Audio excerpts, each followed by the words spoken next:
Aujourd'hui, je te parle du livre de Michel Odoul, Dis-moi où tu as mal et je te dirai pourquoi. Bonne ou mauvaise idée, j'ai décidé sur ma chaîne de partager avec toi des lectures qui me sont vraiment chères parce qu'elles ont complètement changé ma vision et ma perception des choses. Si tu me suis, tu as compris que la vision, la perception, les émotions sont des valeurs qui sont super importantes pour moi parce que ces valeurs, je les mets en pratique dans mon job tous les jours. J'avais envie de partager avec toi une fois par mois un livre qui a retenu mon attention et qui mérite selon moi d'être vraiment lu si tu t'intéresses comme moi au développement personnel, au bien-être et à cette ouverture d'esprit qui peut vraiment changer en fait ta vision des choses. Alors il fallait en choisir un pour commencer, j'ai choisi celui-ci. Pourquoi? Parce que Michel Odoul est vraiment un auteur que j'apprécie énormément. La lecture est facile, accessible et pourtant il va chercher des notions philosophiques qui sont vraiment une claque. Alors, un petit mot sur l'auteur Michel Odoul. Alors Michel Odoul est une personne et une personnalité que je trouve hyper intéressante, hyper attachante et très très inspirante. Pourquoi? Parce qu'en fait, c'est un homme qui a vraiment la tête sur les épaules, qui est vraiment cartésien et ça, avec mon caractère, ça me plaît assez. En fait, cet homme-là a, à l'âge de 25 ans, découvert les pratiques occidentales, notamment les pratiques venues du Japon. Donc, il s'est intéressé d'abord à l'aïkido comme technique d'art martial, ce qui l'a conduit vers une formation de médecine traditionnelle japonaise, qui elle-même se base sur une médecine traditionnelle chinoise, le shiatsu. Ces systèmes de pensée m'ont vraiment ouvert la voie d'une philosophie complètement différente et ça m'a vraiment super intéressée. Michel Odoul, aujourd'hui, il nous propose encore des livres qui sont super intéressants, super inspirants et je vous en reparlerai encore si ça vous intéresse parce que j'en ai repéré deux que je n'avais pas encore lus et je suis certaine qu'ils vont m'intéresser. Pourquoi j'ai choisi de vous parler de ce livre-là? Comme je vous l'ai dit, ce livre, il est complètement en adéquation avec ce que je recherche, c'est-à-dire se questionner sur notre façon de voir et de percevoir les choses. C'est lui qui m'a finalement invité vers mes recherches futures. C'est une des premières graines qui a fait qu'après je suis partie dans des directions, dans des pistes qui ont vraiment fait évoluer ma réflexion à propos de plein de sujets qui évidemment ne sont pas abordés dans le livre. Mais je pense que la racine même de ce livre, c'est vraiment se poser la question sur notre moyen de comprendre ce qui nous dépasse. Les Japonais ont ça d'exceptionnel, c'est qu'ils accordent, contrairement à nous, occidentaux, une part très importante à ce que l'on ne voit pas, à l'invisible, à ce qui n'est pas vu, ce qui n'est pas dit.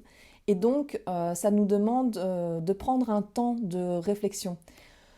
Vous le savez, le temps de pause, le temps de réflexion, cette façon d'analyser la perception qu'on a des choses, c'est quelque chose qui est clé à la fois dans notre façon de se ressentir, d'être bien avec nous-mêmes, et aussi dans la façon dont on peut évoluer. Michel Odoul, il nous apporte vraiment une autre façon de voir les choses. Il nous apporte une perception différente et donc une façon nouvelle de comprendre ce qui nous entoure. Et c'est bien là la clé qui a fait qu'à un moment donné, je suis partie dans plein de pistes différentes grâce à ce livre parce que j'ai eu soif de comprendre. La meilleure façon de comprendre, c'est finalement de faire sa propre expérience. Aujourd'hui, je vous parle de ce livre qui a clairement été le point de départ sur mon envie de continuer à avoir des lectures dans ce genre-là. Et si ça vous intéresse, dites-le moi s'il vous plaît en commentaire et à ce moment-là, je verrai à vous faire d'autres vidéos de ce genre-là pour partager avec vous des lectures qui ont vraiment bouleversé ma façon de voir, de percevoir le monde. C'est une sorte vraiment d'ouverture sur le champ du possible. Alors, parlons un petit peu de ce livre qui se présente en 3 parties. J'ai lu ce livre il y a plusieurs années maintenant et c'est vrai que depuis, j'ai vraiment fait un chemin et je me rends compte à quel point il est un des premiers qui m'a mis sur la piste des lectures de développement personnel et à quel point quand je lis ne fût-ce que la couverture, les cris du corps sont des messages de l'âme, éléments de psycho-énergétique. Voilà, tout est dit. Je pense que ça fait vraiment plusieurs années que je l'ai lu. J'y reviens souvent. Il faut savoir que pour moi, il n'y a pas de hasard. Je pense vraiment que quand on se met dans une démarche de développement personnel, c'est que on a eu des petits couacs dans notre vie qui font qu'on se pose des questions et donc on recherche une certaine compréhension par rapport à certains éléments de la vie. Et c'est vrai que moi-même, à un certain moment, j'ai dû trouver des réponses pour des maux physiques. Il y avait des symptômes qui, là, étaient un petit peu alarmants ou alarmistes et qui avaient vraiment un sens. Ils venaient de quelque part, ces mots, et ce livre m'a complètement convaincue pour trouver une certaine racine, un certain parallèle entre les mots de l'âme et les mots du corps. Si vous avez déjà vu mes illustrations, ben vous savez à quel point je mets du sens dans ce que je fais, dans ce que j'exprime. Chaque illustration cache derrière elle un monde de sens, de sensations et d'émotions qui font sens pour moi, bien évidemment, mais c'est une forme d'exutoire. Eh bien, ici, dans ce livre, je trouve que Michel Odoul nous parle parfaitement de ce lien qu'il peut y avoir entre tout ce qu'on somatise, tous les cris que notre corps nous envoie et que souvent nous ne sommes pas capables d'entendre ou de comprendre.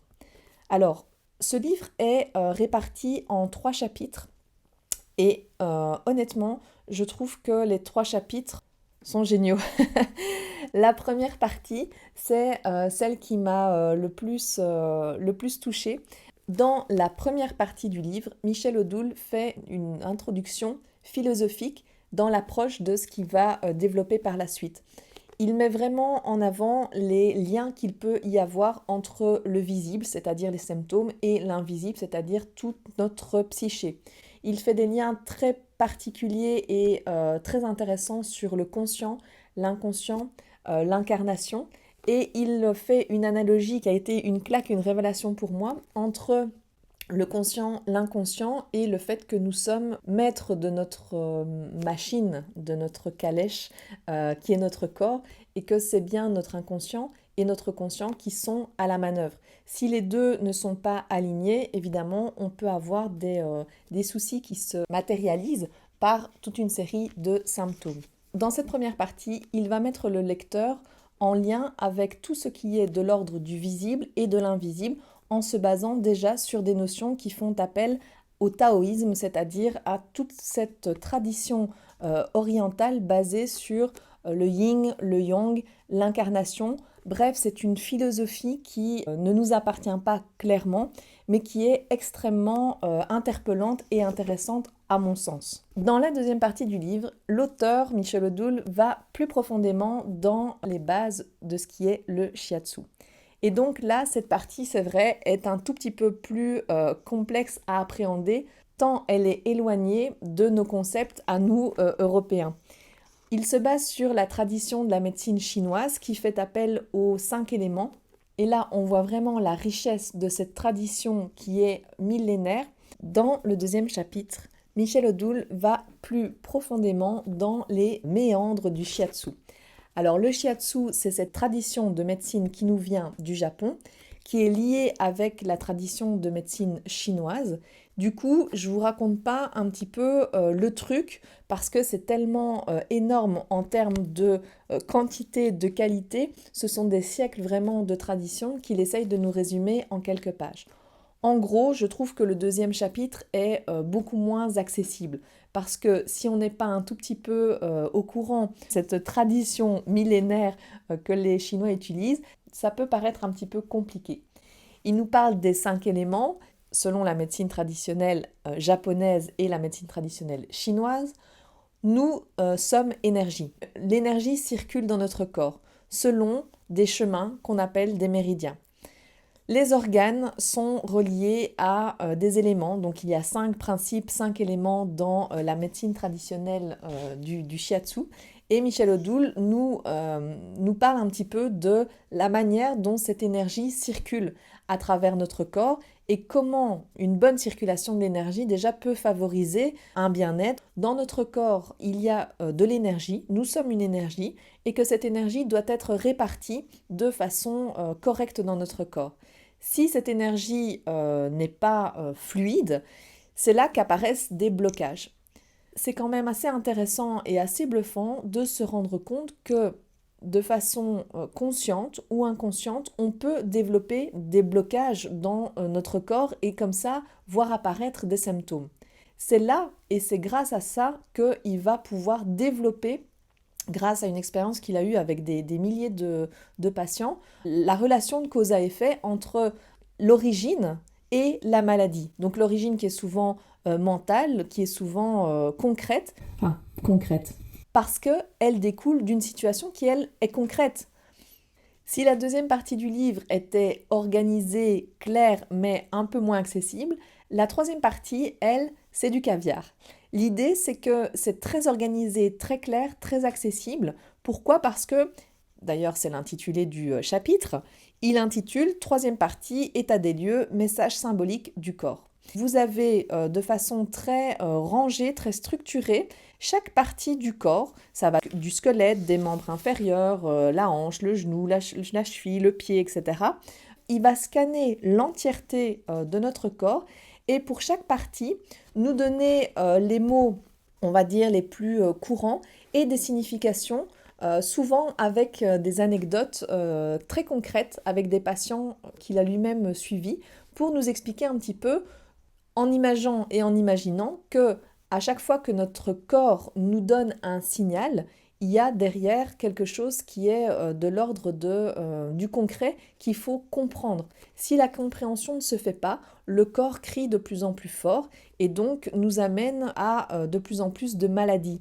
Mal à dit, c'est mal à dire. Dans ce livre de Michel Odoul, ce qui m'a le plus frappé, c'est de se dire qu'on n'a qu'un corps, qu'on n'a qu'une machine et qu'on se soucie beaucoup plus souvent de ce qui se passe dans la tête que de ce qui se passe dans notre corps et que les deux sont liés. Donc ce qui se passe dans notre tête finira finalement par se voir dans notre corps. Il nous donne plein de clés, plein d'astuces, une ouverture incroyable sur une autre façon de voir, de percevoir, en nous invitant à nous plonger dans une culture qui n'est pas la nôtre, la culture asiatique. Et si je ne suis pas fan forcément de cette culture-là pour toute une série de raisons, je dois vous avouer que j'ai bien dû me rendre à l'évidence. Michel Odoul m'a mis sur la voie de la neuroscience.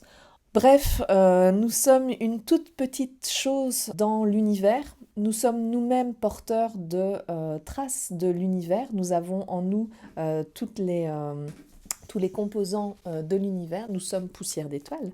Voilà pourquoi ce livre m'a tellement plu, tellement touchée. Il a un écho incroyable dans mon développement personnel, que ce soit au niveau des illustrations que je fais, parce que chaque illustration pour moi a un sens précis. J'y mets une intention.